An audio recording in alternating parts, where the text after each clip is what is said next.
Hey, Margie here. Unfortunately, too many people are suffering from long COVID, and it negatively affects our bones and overall health and happiness. The good news is there's so much that can be done. And we're going to dive into that today with our very special guest, Dr. Jenny Tufenkian. And Dr. Jenny is a licensed naturopathic physician with 2 decades of experience, specializing in empowering people with long COVID and chronic fatigue. Her personal battle with chronic fatigue inspired her to uncover its root causes, leading to the creation of a transformative system that addresses the 5 core root causes. And this approach helps those overwhelmed by exhaustion regain their energy and vitality, allowing them to fully embrace life once again.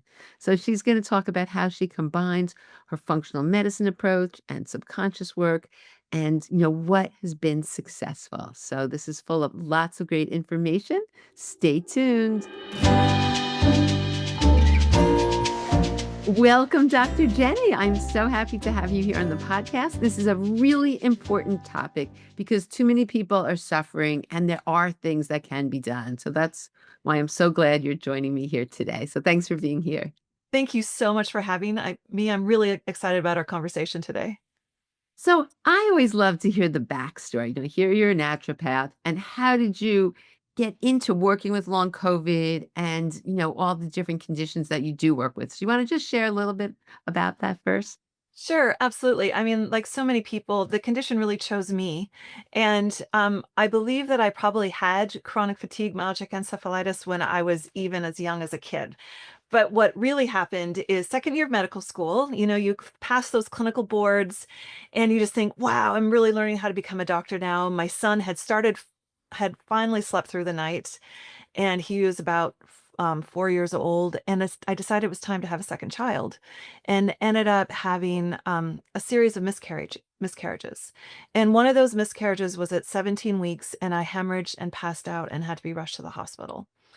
That severe blood loss, the trauma, the I'd also lost 5 other people close to me that year, so I was really kind of in a very hard place, and the stress of being a mom in medical school for a couple of years threw me into what I call a dark night of the soul. There are a few times in our lives when, you know, I think we both agree there's this physical body, mental, emotional, and energy body. All three of these systems were down for me. And I was so exhausted that I was just stuck in bed and I couldn't even make it down to the hallway. So I ended up becoming diagnosed with what's called chronic fatigue myalgic encephalitis, even though I rejected that label when it first came onto me and I didn't want to have it.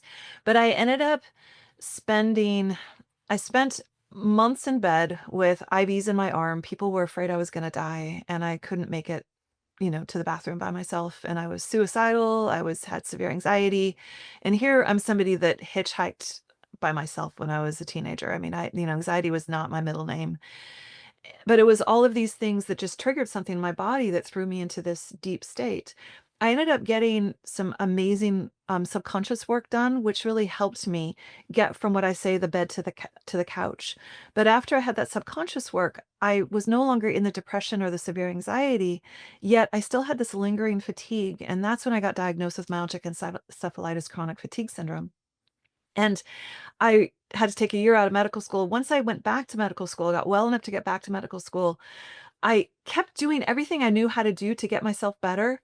And finally, it was like this puzzle. And finally, at one point, it broke through. And the final piece was getting my 20 metal amalgam mercury fillings out of my mouth and detoxing from that. And then all of a sudden, I had all this energy and I was 150% better. I did not crash. I opened up clinics. I had another child. I was working out. I was super fit and all of these things. And then I ended up having an injury that pushed me into the second round of getting chronic fatigue. And this is when I really realized a couple of key things. One, relapse is always possible. Once you have this condition, it's really easy to relapse. And the second is that there are more than one thing that can get you into this state. And I ended up having my clinic just become filled with people with this condition. And I became to understand all these different root causes and how one person talks about tired is different from somebody else. And how it is that if we ask the right questions, we can get people into a body where their body can get back into a normal state where they can have energy again. And so this is really when the work began. It was really after that second time that I really had to dive into the literature and figure out what was going on. When the pandemic hit, I knew we were going to have a second pandemic of chronic fatigue syndrome because two of the root causes, one is virus and the other, infection, and the other is stress. And we have the whole globe, all these people with this infection. We didn't know at the time it was going to be called long COVID, but we knew it was going to happen. And I remember trying to shout from the rooftops at that time, but nobody wanted to listen. And, it was like, you guys, this thing's coming. They're like, no, no, no, don't worry. We're not worried about that yet. And unfortunately, it has happened. There's this thing called long COVID, which is when the virus gets stuck in somebody's body and it just, their body has a different reaction, which we can dive into. I had a ton of energy throughout the pandemic, but towards the end of the pandemic, I too got COVID, and it did end up triggering me into getting long COVID because I had a couple of what I call the setup. I had a couple of things that now I know looking back made me vulnerable to get this long COVID. And I have to say, as much as a pain as it is to get it, it's actually been really interesting. They say that both doctors and writers always have material, like whatever happens to you becomes material.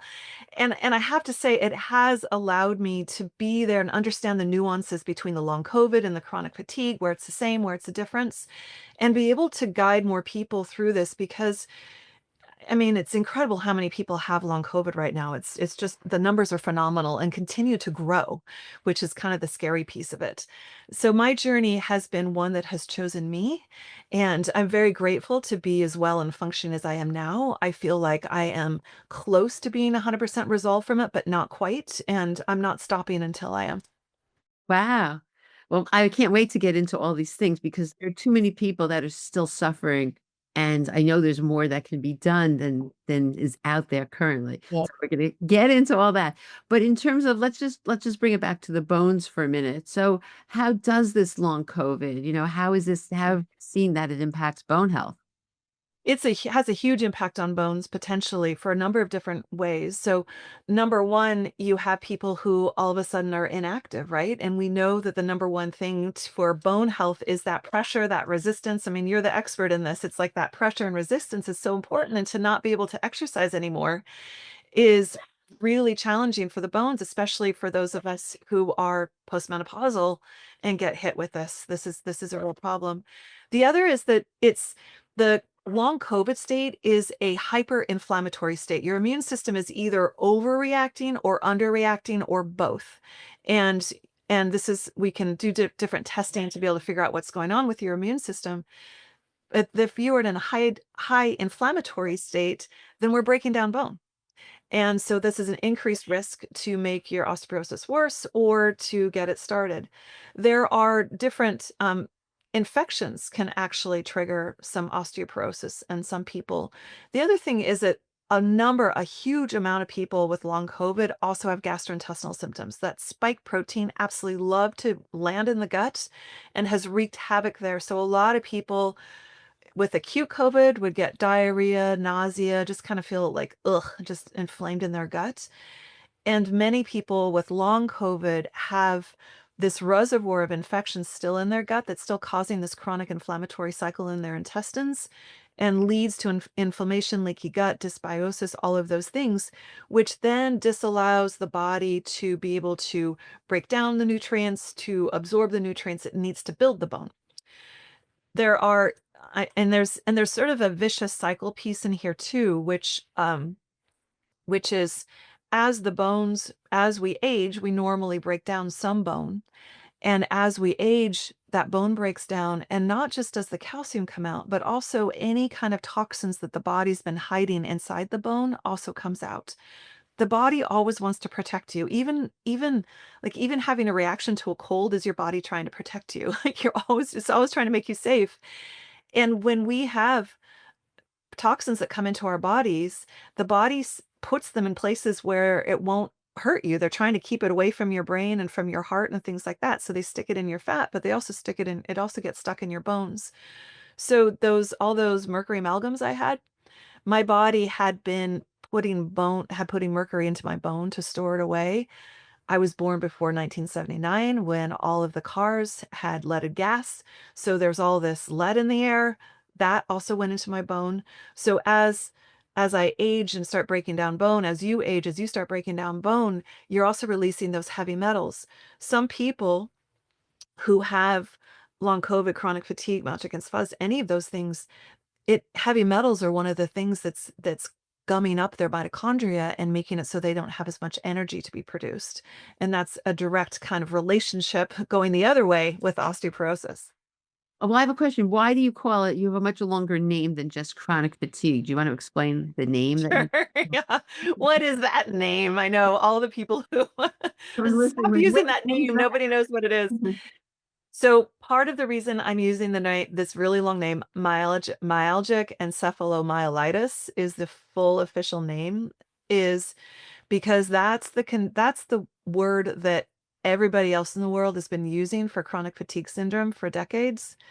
And the most recent research where we put people in PET scans with a dye in their body who have MECFS compared to controls who are the same age, same gender, who don't have it, what we see is that indeed there is this massive amount of inflammation in their brains, in their muscles.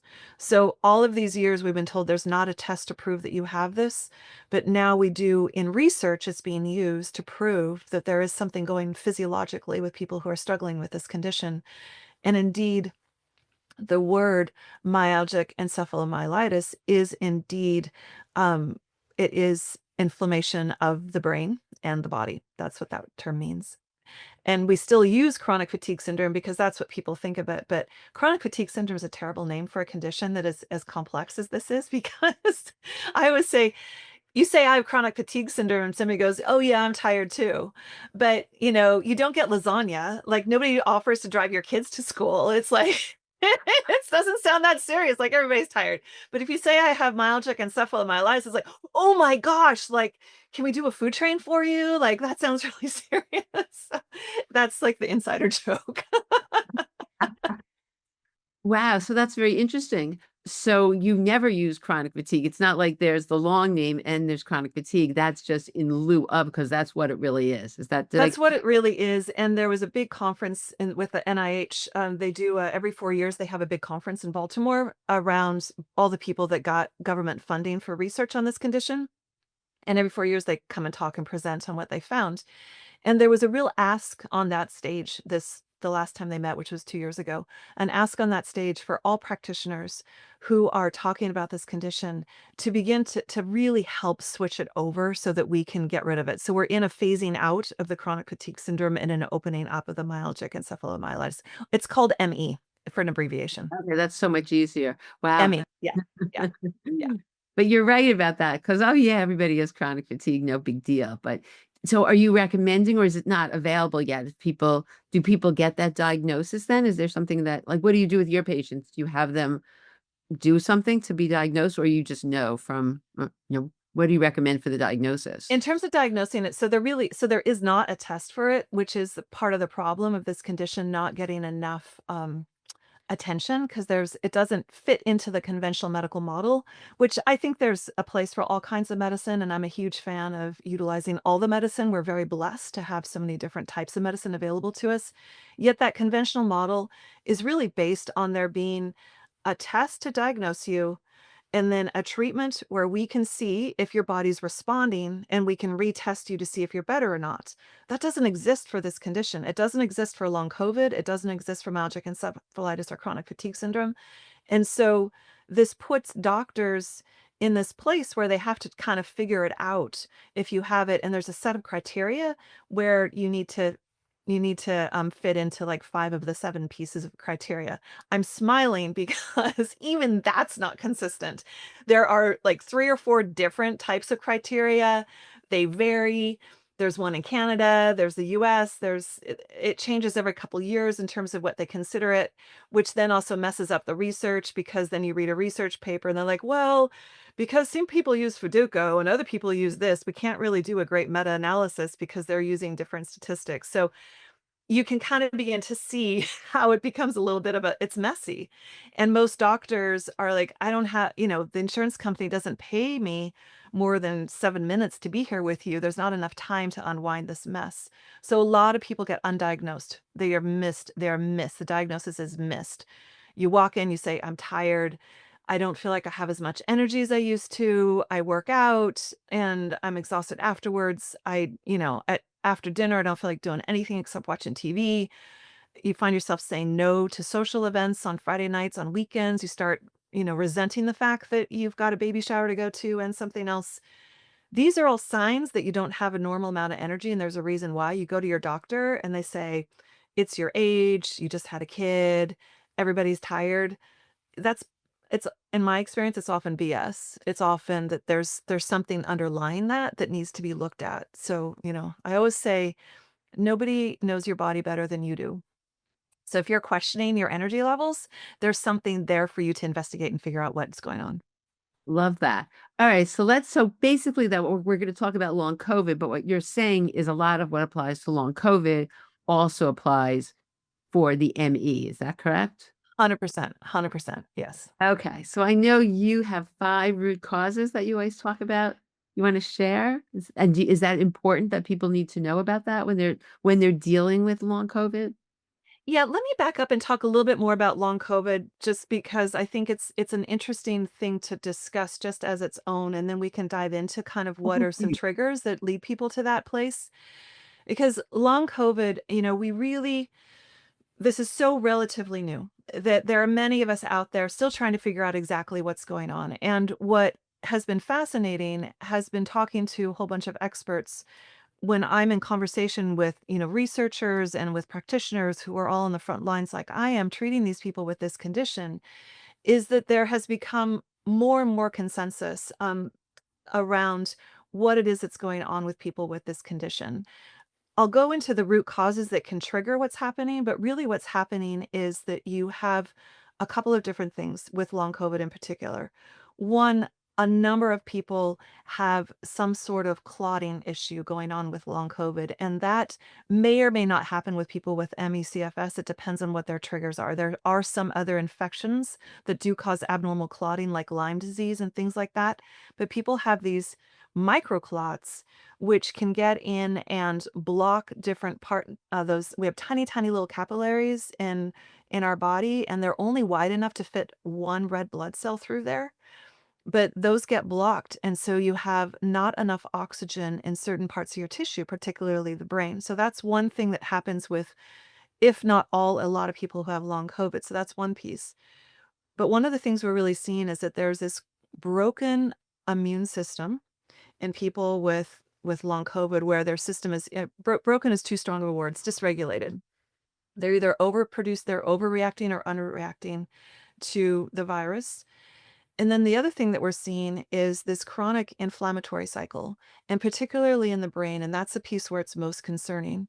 Because if you're experiencing brain fog with your long COVID, not everybody does, but a lot of people experience brain fog with long COVID, then they have some kind of brain inflammation going on, which can be a setup for dementias later on, which is partly why I'm so passionate about getting information out there for people. Because if you're experiencing brain fog, that's not like, "Oh, well, that's kind of funny that I can't find my keys anymore." That's actually an issue. That means you have chronic low-grade inflammation in your brain, and that doesn't go away unless we do something to address it.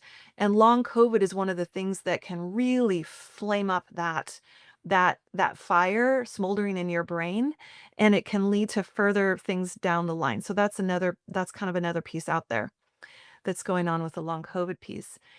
And one of the things that we're seeing that is, and everybody with long COVID has got some form of mitochondrial dysfunction, which is the energy powerhouses of your cells. And this is where we produce that ATP for your energy production.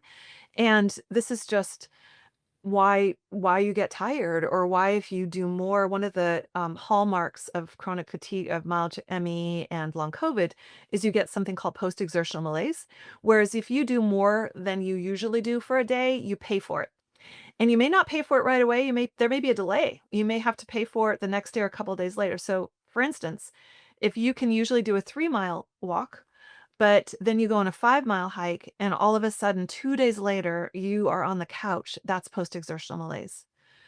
And that is clearly if you have that, then it's a mitochondrial issue for sure. So those are some of the things that are going on with those are some of the little pieces that have been out there around, gosh, what's happening with long COVID? Is it just blood clotting? Is it the mitochondria? Is it that the immune system is too tired, or is it overreacting? Is it the cytokine storm? All these different pieces.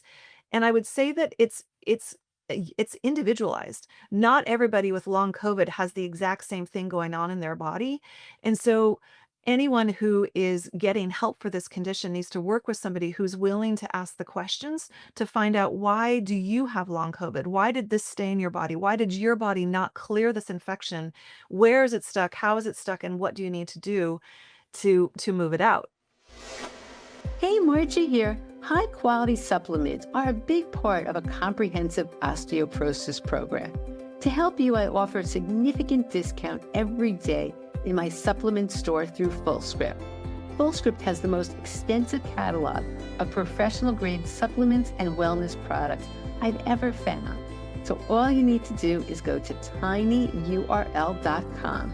That's tinyurl.com/supplements for less. And you'll get to my FullScript store, and in there, you'll see my favorite bone building supplements. So make sure to check it out, and the link will also be in the show notes. So let's get back to the show. No, I'm just thinking of all the people I know with long COVID, young people struggling. And that's, you've just you've hit the nail on the head. I mean, they used to be able to ski, and now they're not able to, if they do, they pay for it. Just exactly what you said. So now I can't wait and everybody listening who knows someone, or if this is you, we're like waiting now. Okay. So tell us, continue. So yeah, continue what the next step is. Okay. Like, Yeah, yeah, tried and I and issue. I will just say that I have seen so many people, teenagers and kids, and, I call them kids because of my age, but, young adults in their 20s, just their life stopped by this condition, which is why it's so important to get the word out that there are things that we can do about this. Now, why do you get long COVID? Why does one person get long COVID in a family and the other people don't? What's happening there? And again, there can be a couple different pathways of what's going on, but just to take this overwhelming confusing condition that a lot of doctors are like too overwhelmed to really deal with. I've kind of taken a step back, and in my story, when I talked about when I was really sick and I had to do the research myself to figure out what was going on, that's when I came up with there are 5 root causes that can lead a body to experience myalgic encephalitis, the ME piece. And it's really similar to the long COVID investigation I find with people. And it's important to rule these root causes in and out for yourself. You may have one, two, three, or all 5 of them. And there are different ways of assessing and testing which ones you might have. But then that gives you your roadmap to begin to address why your body's in this dysfunctional state, and how to get your body back into a state of regulation. And there are also health foundations that also need to be addressed. So the 5 root causes are, the first one is what I call the gateway root cause. It's the hormone triangle. It's looking at the thyroid, ovary, or testes if you're male, and your adrenal glands. And it's this triangle. And all of these organs like to work together like a symphony. And if one is out of tune, they pull the other ones out of tune as well. So this is, I call the gateway root cause, because many of us in this culture are on the stress express, on this 24/7 cycle, and we pull out that adrenal HPA function because we're trying to do too much. I mean, Margie, you and I just had a conversation where we keep trying to do less, but we keep finding so many more things that are so interesting that we know we need to do, and we do them anyway. So there's the stress piece, and that's why I call it the gateway root cause, because a lot of us, especially professionals, you're having kids, you're going all the time, it's easy to get dysregulated there, and then that can pull the thyroid and your other hormones out. So that's one piece that can be going on with people. The other is looking at infections, and these can be viral infections, bacterial, fungal infections. We have more cells that aren't us than are us in our bodies. We have viromes, we have a microbiome, we have all of these things that, we have reservoirs of different things in us that can get reactivated in a time of stress. So classic situation is, you had a cold, kind of a virus when you were a kid. It was a virus in the herpes family called Epstein-Barr virus, or maybe you had mono, and you resolved it and you were fine. And then something happens, which is a stress, and it gets reactivated. Epstein-Barr virus is an incredibly opportunistic infection. It loves to party when your system is down. So I have people after the motor vehicle accident, after the tough pregnancy, after the divorce, all of a sudden they're tired. And it's often because that Epstein-Barr virus got reactivated. It could have been another virus as well, besides Epstein-Barr virus. A lot of people who got COVID, it reactivated their Epstein-Barr virus. So for a lot of people, like the lowest hanging fruit, the thing I see most doctors missing is they're not testing properly for the Epstein-Barr virus and they're not treating it enough. They undertreat it if they do diagnose it. So that's the second one that is huge with long COVID because a lot of people have other infections that have become activated during this time. Or, the other reason that people have long COVID is some people get the COVID infection and their body has somewhat resolved it, but it's kicked up all of these other things, and that's why they have long COVID. Other people have long COVID because they still have viral fragments in their cells that their immune system is still trying to attack. And so you're in this chronic attack mode, and your immune system has gotten exhausted and you're exhausted. Or the third is that some people are still creating spike proteins in their body, and this can happen from the vaccine or from the infection. That's just proven in science at this point that for some people that happens. It just kind of keeps it's like the Xerox machine that doesn't stop inside your cells, and so the immune system is still reacting to that as well. So, from that infection piece, a lot of people, the long COVID, we have to figure out by doing immunological testing, what does your immune system think it's working on right now? And we can help support people in that way. The third root cause is looking at toxins. This can be mycotoxins, mold. So again, the COVID virus tends to make people more sensitive to things. So you may have been fine living in with your moldy bathroom, but then once you got COVID, now all of a sudden your body is freaking out from that mold and mycotoxin exposure, and it's dysregulating your whole immune system so that it can't kick out the last vestiges of that COVID virus out of your body. So you can see how they start to interact with each other. It could be the heavy metals like I talked about. Glyphosates are huge. They're so interruptive to the mitochondria and to the cells. So looking at what is your toxic load, your toxic exposure, solvents, all that kind of thing.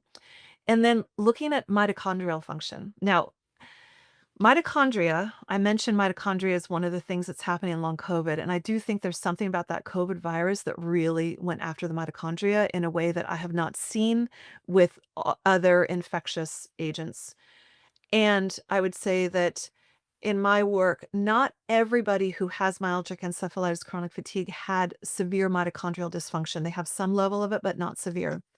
But the mitochondrial dysfunction is huge. And what I always love to do is to see if we can do a mitochondrial challenge to get those mitochondria working better as kind of a boost, as a bridge while we're working on other root causes. And it's diagnostic if that doesn't work for you, because that lets me know that your mitochondria are gummed up with something. And then we can do testing to see if you have heavy metals or glyphosates or what's going on in there. So just a little piece around that. And then the fifth root cause is so incredible because this is all about the power in your mind, which is looking at that limbic brain, the amygdala insula. We have this survival mechanism in our brain where we're always surveying for safety and danger, and we're wired towards danger. And this piece of this brain has this huge impact on what happens with your immune system. And it's communicating with your body through the vagus nerve, which is the longest nerve in the body, and always and picking up information from your gut and going to your brain and letting you know if you're in safety or not. A lot of us, when we're in this stressed out, hyperinflamed state, the body gets into a limbic dysfunction state. And if you've had any kind of trauma in childhood, all of us have had it, that has not yet been resolved, that can make it worse because all that trauma is stored in your subconscious brain, and it gets activated and it become worse. And this becomes a vicious cycle where your limbic brain actually begins to shut down your body and puts you into what's called torpor or hibernation syndrome. And this actually makes you feel more tired, more pain, all of these things, and becomes a vicious cycle in the body. So those are the 5 root causes. Wow. Yeah, So, it's a lot. this is so very interesting. So, my question to you is working with all these, Can you evaluate? Can you truly test and figure out? So you have a person comes to you, they've had long COVID. Are you able to, through testing, figure out which root cause it is? Some of them is through testing, some of it's so we have to go back to the most important thing for all physicians to do, which is to take a really good history. And it doesn't sound sexy when you say that, but it really is that clinical, it really is listening to what somebody's saying because and so if somebody comes to me, that's what I'm doing. I'm listening to them and how they're describing their fatigue is a real cue to me because these different root causes have different ways that their energy is going to show up. So for instance, somebody who has more of an adrenal hypothalamic pituitary axis dysregulation, they may feel great in the morning and have tons of energy and get everything done and feel like they're amazing. But it's after 1 o'clock or it's between 3 and 5, or there's some window where they just crash and they're non-functional. That's more of cortisol issue that kind of tips me off that that's more of a cortisol issue compared to somebody who has Epstein-Barr virus or cytomegalovirus or a virus that's reactivated. There's some very it's heaviness in the you feel like your legs are full of cement. You feel like you're walking through molasses. It just feels like everything is an effort. Imagining going and working out is tiring. And there's just different ways that people talk about tired that keys me in. And then I follow up with lab testing where I'm able to and or we're doing a protocol to see how their body responds. So I do testing for viruses. We don't have perfect testing for viruses, yet I do know how to read a test to be able to see what is most likely is going on with that person. Mitochondrial testing, there are some lab tests out there for mitochondrial testing. I don't love any of them. I don't think they're specific enough. I find more just from history, and then I do that mitochondrial challenge with people, see how their body responds. And I'd rather they spent the money on that than the test because if it works, great. Now they have energy and we can work on the other stuff. Or if it doesn't, great. Now I know I need to look deeper into the mitochondria and we can spend money on that test to look at heavy metals, other things that might be going on in their body. So it's sort of a yes, no, and answer. It's just so fascinating because it really gives hope. What I've seen is that people have sort of just said, "You know what? I've tried." And a lot of people have. They've been trying for years. So are you saying that you see people that have been working on this for years? And what do you see as the biggest missing pieces, that they've gone to that people are coming in with that haven't been addressed? Yeah, that's a good question. I think I would answer it differently for the myalgic encephalitis people versus the long COVID people because they were talking about such different Yeah, lengths to of the time. long COVID people. Yeah. So for the long COVID people, what I think has been missed the most, well, one that just pisses me off is that they've been lied to and told there's nothing you can do about this. You just have to get used to it. I mean, literally, I actually feel angry when I just right now saying that because we were in New Zealand and we had dinner with some old friends and we're talking, their 20-year-old daughter was there and um she was literally told this by her GP that your lab tests are all normal. We don't know what's wrong with you. It could be ME, it could be long COVID. You're just gonna have to get used to it. And I'm like, she's been dealing with this for like 18 months or 2 years. It's like, don't tell anybody that because it's not true. It's just not true. So clearly get mad. Anyway, but I get mad at that that's still happening today because that's not the case. The honest statement is I don't know what to do with this. I can tell you that there are people out there who are working with these people. Let me help you find them. That would be the honest thing to say. So that's the one thing they're being lied to about. There's nothing they can do about it. I'd say the thing that's been couple things I'd say are missed. One is kind of the framework of understanding it does take time to get the body back into balance. So we still have a culture where once you have a diagnosis, we expect there to be a fast treatment.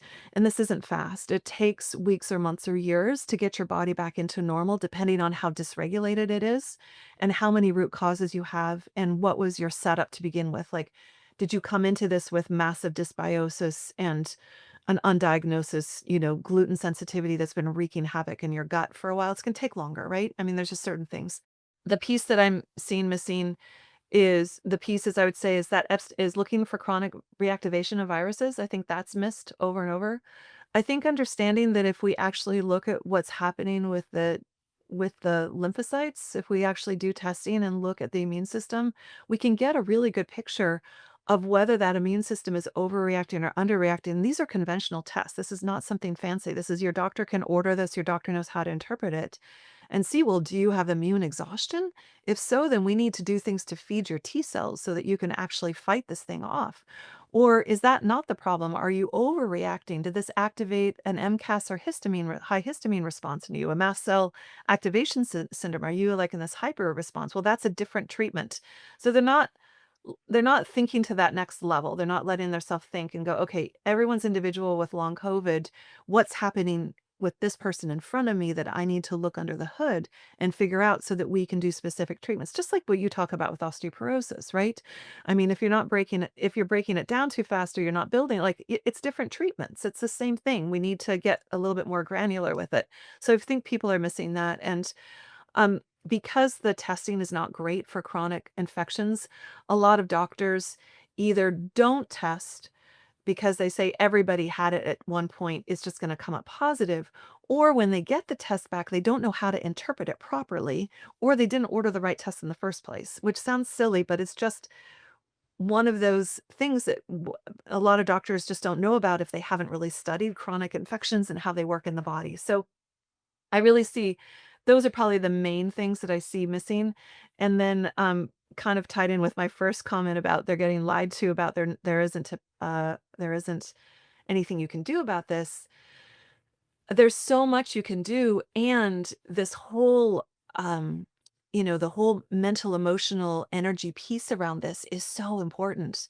And again, I know that Margie, because you and I've had conversations about this, you agree. I mean, you do. You're the happiness project woman. It's like you know this more than anybody else. The power of our mind is huge. And so literally telling somebody there's nothing you can do as a doctor, you are causing harm versus the opposite of what we want is just be empowered, to know that there are things that you can do. So I think that's huge for people to understand that they can activate this limbic brain to work for them, activate your subconscious mind to work for you, to support your body to get to a higher level of vitality so it can fight off the infections. Wow. Well, I love all of this. So, for the people listening who have long COVID, are there things they could do right now? I mean, are there some steps they could take right now that on their own, or is it something that they really need to work with a practitioner on? It depends on I mean, I'd say for the most part, most people with long COVID would do well to at least begin to educate yourself so that you can do an individualized treatment for yourself. Because again, everybody has their unique setup as to it's unique why you got in the first place. Your root causes may be different. That said, there's a lot you can do around self-education and self-treatment for this, especially if you're at a level where you can function pretty well on yourself. Now, that said, yes, there are things that I would say right now you can start doing. So, and I'm going to talk about two different ones. So, one is because the gut is so central to your health, to your immune system. 70 to 80% of your immune system is in your gut. So many of us with long COVID had a gut issue. So, especially if you're dealing with constipation, diarrhea, sometimes you eat stuff and your gut just feels awful. You don't know why, you have gas, bloating, all that, any of those, then it's really important you work on your gut. And I know for myself and my long COVID journey, I was doing so many things, but when I just sat down and decided to focus on my gut health, it was huge. And so that would be a couple of different things. One is making sure you're eating foods that are good for your body. You're not eating foods that you're sensitive to. If you're not sure what to do about that, you can, choosing something that is a healthy diet, sort of lower inflammatory, like the Whole30 or a paleo autoimmune diet. You can even do a vegan or vegetarian form if that's where you are, but just getting the inflammatory foods out of your body. One of the challenges is when you're tired, you go to stuff that's easy, like I'm just going to throw the frozen pizza in the oven and feed the kids pizza, right? That's like the worst thing you can be doing. And the second thing that happens with low energy in food is that your body knows that sugar is a form of energy. And so you start craving sugar because you want that quick energy fix. And that's like shooting yourself in the foot too. So really focusing on your nutrition, your diet, getting yourself on an anti-inflammatory foods, and working on building up that gut lining. And one of the things that's great for this is butyrate. So butyric acid is huge for supporting that gut lining and also getting on a really good probiotic if you need it. So those are just kind of some basic things that I think would be super helpful. And just if you could just focus on one thing, focusing on that would be massive. The That's the second, question about the butyrate sure. in terms of, because that's a good postbiotic. I mean, it's also helpful for our bones. There's even research on that. Is there a certain form or just in general, just getting, I mean, are you saying by supplement getting the butyrate or getting? Supplement. Yeah, yeah, definitely. I think this is one of those things that you have to supplement for sure, and taking it 1 to 3 times a day is usually what I prescribe for people depending on their situation and what they're doing, and in terms of a form, I've used lots of different forms. I don't know if we talk about brands here or not, but there's a couple that I sort of steer towards in terms of ones that I will use. But I think if you're going to a trusted site or a trusted store, just go to one that you value their opinion and what they carry. Yeah. So in terms of the other piece that is really important, so I just interviewed Heather Zwicky, who's an immunologist and has done a number of studies looking at the ketogenic diet in people with long COVID. She's done a lot of studies with the microbiome and all of this kind of stuff. And she was at this big conference with all of the equivalent of heads of state of all the big research universities. And everybody is saying, this is my long COVID protocol. This is our long COVID. This is all this stuff. And somebody said, has anybody ever told people to just rest and let their mitochondria catch up?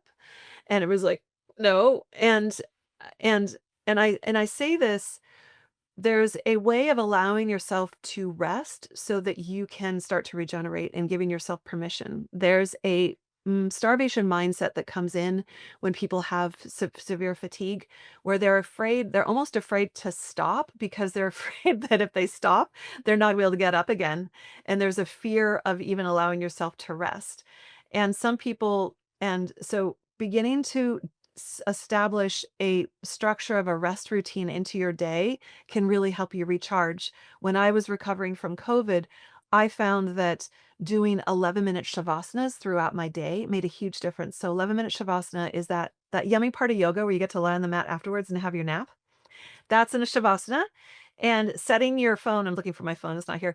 Set your phone for 11-minute timer and put that down. Make yourself cozy. You can support your knees. You can put an eye covering on. You can listen to music if you want to, and just rest for 11 minutes has been huge. Like the women in my group love this, and it's been really massive for them. So whether you're working, not working, whatever you're doing, scheduling in rest a few times a day is huge to allow the body to begin to reset and recharge.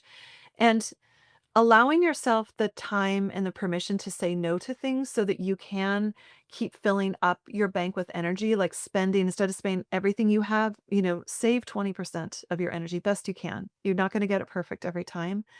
And what's so important, and this is Margie's sweet spot, the attitude with which you choose to say no to things, and like if you're staying home and not going out to dinner with your family because you know that it's going to blow you out, your attitude around that decision is huge for your health. So if you're in the victim mindset of, "Oh, I'm so pissed off, I can't do this," or poor me," whatever, that's not as good for your body. You can have your moment of grief or sadness and then bring in what is great about this. Oh my gosh, I get to cuddle up in my favorite blanket and I get to read that novel that I haven't had time to read yet. Or, whatever it is, or get out the paints and do some drawing, whatever it is that brings you into the present moment is going to be huge. So that's what I would say. And I leaves me a third thing, and then I'll stop, which is actually presenting. We know that if there's anything that can bring us into this present moment, that's going to stop that your autonomic nervous system from being in that stress place where it can't heal into a place where the body can begin to regulate and heal. And so doing art, doing meditation, bringing in joy, all of those things bring us into the present moment, and those are all beneficial for you. Wow, I love all of this. This is just so what are you telling us? I'm just trying to make sure. So you're telling us, because you've been doing this for a long time, that there is hope and you've seen people really improve and really change their So lives, and with which will also change their bones as well. So it all goes together. It's very exciting. But something else is exciting. Tell us, because I'll also ask you how people can work with you. But right now you have something coming up very soon. You want to just share a little bit about the summit. And I've done 4 summits, so I just think summits are such a great way to share knowledge. So do you want to just share about your summit? Because I know it's coming up and it's very exciting what you put together. Absolutely. Yes. I'm so excited about the summit. It's been amazing. I've interviewed over 40 experts who are dealing with people who have long COVID, myalgic encephalitis, pain issues, who are dealing with brain fog and dementias. And we're really connecting the dots that I first talked about, where that brain inflammation piece is so important. Deep dives into the mitochondria, into lifestyle. And Margie, you're on there. We had this great talk about the connections between osteoporosis and happiness and how that all connects. It's an incredible summit. It's coming up. It's actually depending on when you're listening to this, the cart is open. It's live now. It's free. You're welcome to check it out and join us for free. And if you are listening to this after the summit has already gone, you can come onto my website and I'm sure you'll be able to find it there. But it's really the goal here is to transform lives because over 400 million people as of last year were diagnosed with long COVID alone. And this long COVID is also triggering people's autoimmune conditions that were latent. A lot of these people are getting autoimmune conditions they didn't have before. And this is going to set everybody up for the dementias, and this is scary until you realize how much you can do about it. So this is to empower you, put the tools in your hand, get these experts of people that you can learn from right there in your own home. So highly would love to have you join us. And we'll have all that information in the show notes. In terms of people, do you work one-on-one with people as well? I bring on people to work with me, a select few people to work one-on-one with me, where we do an intensive and we work together for a year at least, and we do intensives. And then I also have an amazing group program where people come in and work in large and small group settings, which has been just wonderful to talk with people. And the people in this community particularly love it because often they don't have it's just really nice for them to get to know other people that just understand it and are all of the same framework of, I know that I'm on this journey and I know I'm getting better and I'm healing. And it's exciting. It's inspiring. It's true. There is the power and the energy of a group when everybody's working for the same goal. There's Yeah. just nothing better. It's funny because I used to do, work with people one-on-one live or Yeah. or in groups, but we're live. And I remember when I first started online, I'm thinking, I don't know about this, but it's amazing how you feel the energy. Doesn't matter from all over the world. You feel it when you're in these groups, and I can, it's amazing how wonderful it is, and it's just so uplifting also to be. I think it really helps when you have all that support of others as well. So Yeah, it's something, I think about. I've talked in the past about these. I used to say there are fourth health foundations that people need to focus on, and I added a fifth one in after the pandemic, which is connection with yourself and with your community and with your higher self, and that's so important. And I think that these groups really allow us that, it's medicine for us to connect with others, and it's really something. So yeah, it's great. connect and also realize you're not alone. And I Exactly. think that realize you're not alone. There are resources and tools. That's what I love about the work you do. Yeah. Yeah. And, and that's why I also love that about summits because it's sort of like a smorgasbord. Each person finds what they need. There's so many different options, but everybody it's different for each person what they're going to gain out of it. And yeah, so the resources, the tools, and then the community and the support. And I think, as well as the mindset, but all those things really make things possible.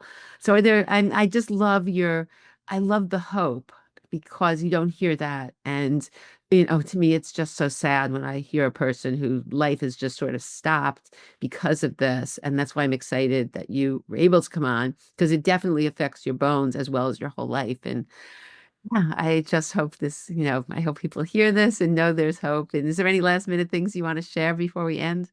The last thing I would share is really just saying what you're saying, which is there is hope. There is so much that you can do, and taking the steps to begin to figure out what it is that you need. What is your path to healing?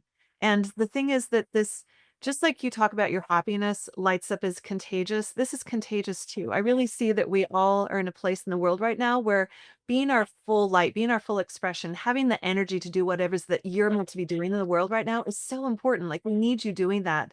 And so focusing on your health so that you can have the vitality to have that life that you love living, that's the goal because that becomes contagious because then that positivity impacts everybody you have contact with. So that's the domino effect we're looking for. Oh, well, I love it. Well, I'm excited for your summit. Thank you so much for being here and sharing. And, I'm just excited to spread this information because there is hope. And I can't wait to hear what happens here with people who are listening. So thank you so much for being here. Thank you, Margie. Thank you so much. And thank you, everyone, for listening. I hope you enjoyed my interview with Dr. Jenny. And if you have long COVID, know there's hope, resources, and so much that can be done. All of the links Dr. Jenny talked about will be in the show notes. And if you know someone who's suffering from long COVID, please share this episode with them so they also can get the help. And if you enjoy the podcast, please subscribe. It's a great way to tell others about the podcast and spread the information. So thanks again for tuning in, and I look forward to seeing you on the next episode.